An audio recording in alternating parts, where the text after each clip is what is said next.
तो स्वाभाविक रूप से जो मेजोरिटी ऑफ सैनी वोटर्स हैं वो सैनी साहब के साथ जाएंगे, और उधर से जो जैसे मेवा सिंह जी जाट जाति से हैं तो स्वाभाविक रूप से जो जाट वोटर्स हैं वो ज़्यादातर उनके साथ जाएंगे। बाकी कम्युनिटीज, मुझे किसी ने जैसे कल बड़ी इंटरेस्टिंग बात बताई कि सपोज कोई एक कम्युनिटी गांव में किसी एक पर्टिकुलर पार्टी को वोट दे रहे हैं तो संभवतः है दूसरी कम्युनिटी के लोग उसको वोट नहीं। नमस्कार दोस्तों, इस वक्त हरियाणा में चुनाव चल रहा है और इस चुनाव की सबसे हॉट सीट है लाडवा।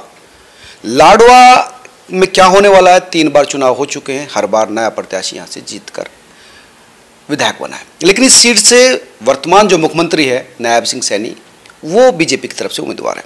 यहाँ की राजनीतिक स्थिति क्या है, पहले का ट्रेंड क्या रहा, इन तमाम मुद्दों पर मेरे साथ बात करने के लिए है राजनीतिक के जानकार और इस समय इंदिरा गांधी नेशनल कॉलेज के प्रिंसिपल कुशलपाल जी। सर, आपका स्वागत है। जी, thank you so much. Ladwa से शुरू करते हैं जी। लाडवा की राजनीतिक जो स्थिति है, पृष्ठभूमि है जी, हर बार नया नेता चुनती रही है, इस बार मुख्यमंत्री लड़ रहे हैं, कैसे देख रहे हैं ये जो चीजें बन रही है? एक तो मुझे ऐसा लगता है कि नायब सिंह सैनी जी के यहाँ आने से काफ़ी रोचक और काफ़ी इंटरेस्टिंग कंपटीशन है यहाँ पे। उसका रीज़न क्या है कि वो इस वक्त एग्जिस्टिंग सीएम है और बीजेपी का सीएम फेस भी है।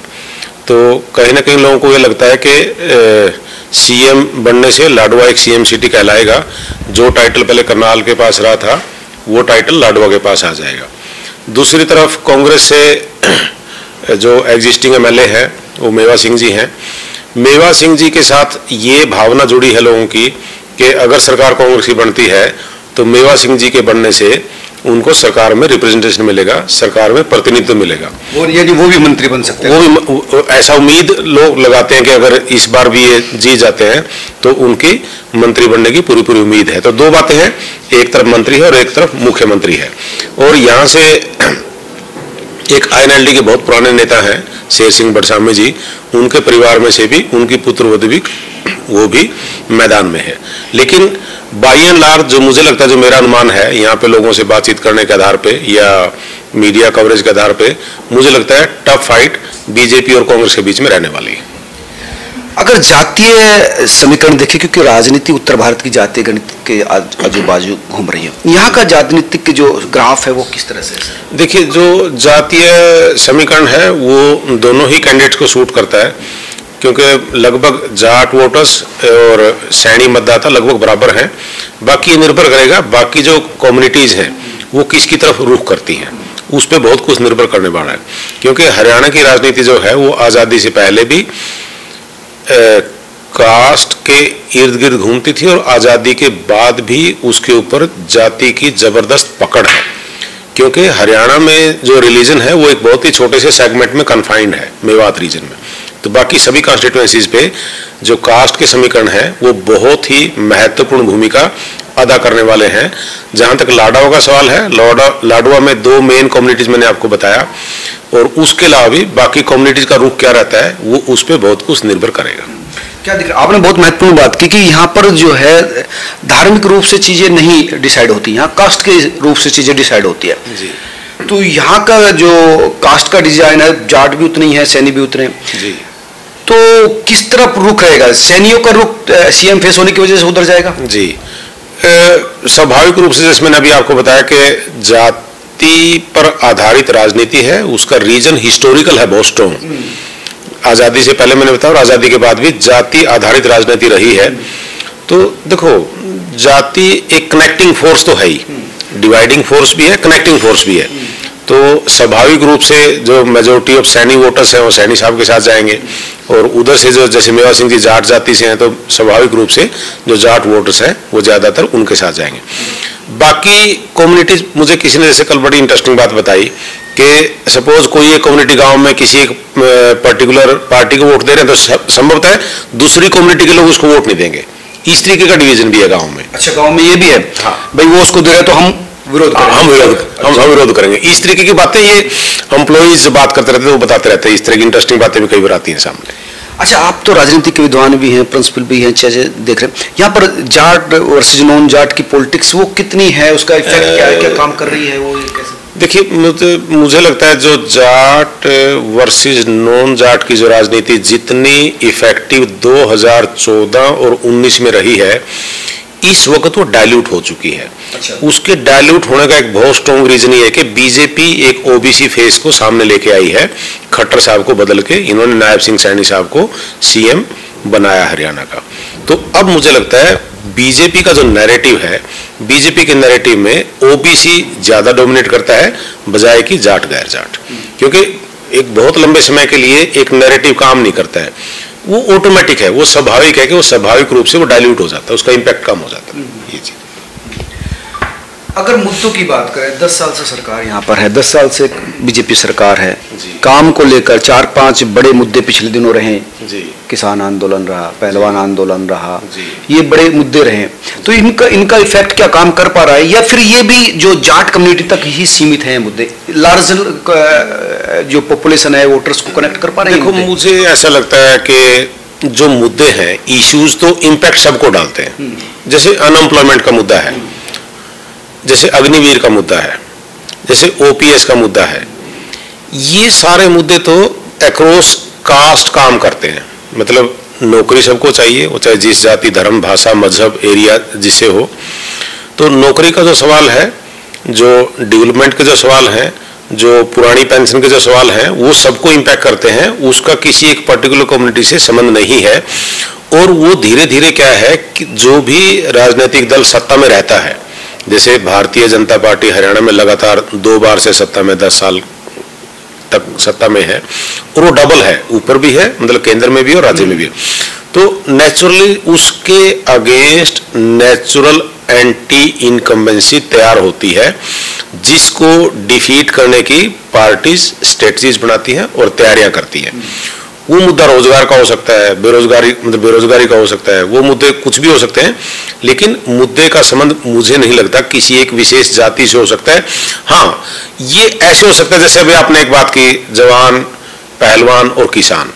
अब किसान का जो मूवमेंट था उसमें majority was from the Jats, ऐसे जब पहलवान का मुद्दा चला उसमें मेजोरिटी वर जाट्स। तो इस तरीके से एक कम्युनिटी से तब तो बात सवाल उठता है, लेकिन मोटे तौर पर जो मेरा अनुमान है, मुद्दे सभी जातियों को बराबर रूप से प्रभावित करते हैं। लाडवा में क्या मुद्दे हैं, लाडवा का क्या इश्यूज है, मुद्दे भी काम कर रहे हैं या फिर यहाँ पर जाति है या पर्सनैलिटी लड़ रही है? देखो, हरियाणा की राजनीति में और मतलब भारत की राजनीति में मुझे जो लगता है समटाइम ओवरलैपिंग रहता है। कभी कभी इशूज इंपॉर्टेंट है, कभी कभी आपकी आइडेंटिटीज इंपॉर्टेंट है। आइडेंटिटी मतलब मैं कास्ट की बात कर रहा हूँ। आपकी जाति और आपके मुद्दे ये दोनों पैरेलल काम करते हैं। जैसे लाडवा के अपने लोकल मुद्दे हैं, एक बाईपास का मुद्दा है। दूसरी बात जो मुद्दे रोजगार के, जैसे लाडवा के आसपास के गाँव से पलायन काफी है बच्चों का, विदेश में जा रहे हैं। यहाँ पे मुझे पता लगा 150 के आसपास आईलेट सेंटर्स हैं। तो डेफिनेटली वो रोजगार का मुद्दा तो है ही, तो वो तो इम्पैक्ट कर ही रहा है। तो मुद्दे यहाँ पे भी हैं, लेकिन दोनों मुद्दे पैरेलल काम करते हैं। आइडेंटिटीज के इश्यूज भी और इश्यूज भी टाइम टू टाइम चेंज भी होता है। टाइम चेंज भी तो ओवरलैपिंग आइडेंटिटी का मुद्दा बड़ा मुद्दा रहा है हमेशा। वो आजादी के बाद भी, हाँ, वो डोमिनेट करता है। अच्छा, यहाँ पर पिछले चुनाव, अब तो नायब सिंह सैनी बड़े कद के नेता है, सीएम के उम्मीदवार हैं, लेकिन पिछले चुनाव में आईएनएलडी भी जीती, कांग्रेस भी जीती। तो सैनी वर्ग जो बड़ा जाटों से भी ज्यादा है, वो किसको सपोर्ट करता था पिछले चुनाव में? वो मतलब एक तो मुझे लगता है, जैसे मुझे 2014 में पवन सैनी जी यहाँ से एमएलए बने, तो डेफिनेटली उन्होंने अपनी कम्युनिटी को सपोर्ट किया है, तो अब भी वो अपनी कम्युनिटी को सपोर्ट करेंगे। तो मुझे लगता है कास्ट का जो इशू है, का एक जाति के लोग आमतौर पे अगर उस क्षेत्र से उनकी जाति का व्यक्ति चुनाव लड़ रहा है तो उसके साथ ही जाते हैं, मतलब आमतौर पे उसके साथ जाते हैं। समटाइम क्या है, जैसे कुछ कम्युनिटी जब कांग्रेस के साथ है, भले उस कम्युनिटी का व्यक्ति चुनाव नहीं लड़ रहा, लेकिन उन्होंने कांग्रेस को वोट डालनी है, ऐसा भी हो सकता है। लेकिन अमूमन ऐसा देखा गया है कि एक अगर आपके पास अवेलेबल स्ट्रॉन्ग लीडर, जैसे सीएम साहब, सैनी साहब सीएम फेस हैं, तो डेफिनेटली फिर उसकी कम्युनिटी के लोग तो उनके साथ ही जाएंगे। अच्छा, सीएम बीजेपी का कैडर वर्ग अगर जाटों में है तो जाटों का वो फायदा उनको मिलेगा, कैडर का फर्क पड़ेगा, या मतलब एक तो कैडर की बात, एक नॉन ये जो बड़ी कम्युनिटीज हैं, जाट है, सैनी है, या 3rd नंबर पर पंडित हैं, उनके अलावा जो दूसरी ओबीसी या दलित जातियां हैं, उनकी क्या स्थिति? डेफिनेटली जब आप मतलब एक आपको लगता है कि आप क्या नैरेटिव बिल्ड कर रहे हैं, अगर आपने ओबीसी पॉलिटिक्स का नैरेटिव बिल्ड किया है तो डेफिनेटली मुझे लगता है major chunk of OBC votes आपको मिलेंगे, मेरा ऐसा अनुमान है। तो उसके इर्द गिर्द तो बातें घूमेगी। क्या स्थिति है दलितों की, क्या स्थिति? दलित्स का जो मैंने एक CSDS का सर्वे पढ़ा था, centre for the study of developing societies, Haryana में मैक्सिमम दलित वोटर्स इस बार कांग्रेस के साथ गए, जो 2024 के लोकसभा के चुनाव का जो रिजल्ट है। और जो सर्वे बेस्ड मैं आपको बात बता रहा हूँ, मैं अपने अनुमान के आधार पर नहीं बता रहा हूँ, मैं सर्वे की रिपोर्ट के बेस पे बता रहा हूँ, मैं कोट भी कर रहा हूँ, एजेंसी का नाम आपको बता रहा हूँ। उसकी रिपोर्ट के मुताबिक मैक्सिमम दलित वोटर्स ने इस बार कांग्रेस की तरफ शिफ्ट हुआ है। यहाँ पर भी दलित कितना प्रभावी है? यहाँ लाडवा की बात, दलित वोटर्स यहाँ पे भी प्रभावी है, लेकिन अब ये डिपेंड करेगा, मतलब वो 5 अक्टूबर को आने वाले चुनाव में वो किसकी तरफ रुख करते हैं। मैंने पास्ट का रुख आपको बताया है, और अभी मुझे ऐसा बहुत ज्यादा लगता नहीं कि कोई कम्युनिटीज के या इश्यूज में कोई बहुत बड़ा परिवर्तन हुआ है, बहुत भारी परिवर्तन देखने को नहीं मिलता है। और तीसरी बात मुझे लगता है, जो हमें फ्लोटिंग वोटर्स जो इम्पैक्ट डालते हैं, वो फ्लोटिंग वोटर्स भी इस वक्त ऑलमोस्ट सेट हो चुका है, उसको पता किसको वोट डालनी है। क्योंकि वो जो नैरेटिव जो लोकसभा में बने थे वही नैरेटिव कंटिन्यू कर रहे हैं। हल्का सा फर्क ये रहता है कि लोकसभा में नेशनल इश्यूज डोमिनेट करते हैं और विधानसभा में लोकल इशू ज्यादा महत्वपूर्ण होते हैं। लोकल होता है, लेकिन शैलजा की असंतुष्टि, शैलजा को लेकर भी चीजें चल रही हैं, तो उसका इफेक्ट भी क्या? शैलजा बड़े कद की दलित नेता है, तो उसका इफेक्ट क्या दलित? डेफिनेटली दलित वोटर्स शैलजा की वजह से कांग्रेस के साथ है, एक बात। लेकिन और भी जैसे उदयभान जी खुद दलित लीडर है, इवन के जैसे कॉन्स्टिट्यूएंसी वाइज, सपोज शाहबाद एक रिजर्व कॉन्स्टिट्यूएंसी है, वहाँ पे जो कैंडिडेट है कांग्रेस का, उसका अपना सपोर्ट बेस भी है। ऐसे जैसे अम्बाड़ा से जो अभी MP बने थे, नाम मुझे, वरुण चौधरी जी, उनकी वाइफ जैसे लड़ रही है, तो उनका अपना एक सपोर्ट बेस है।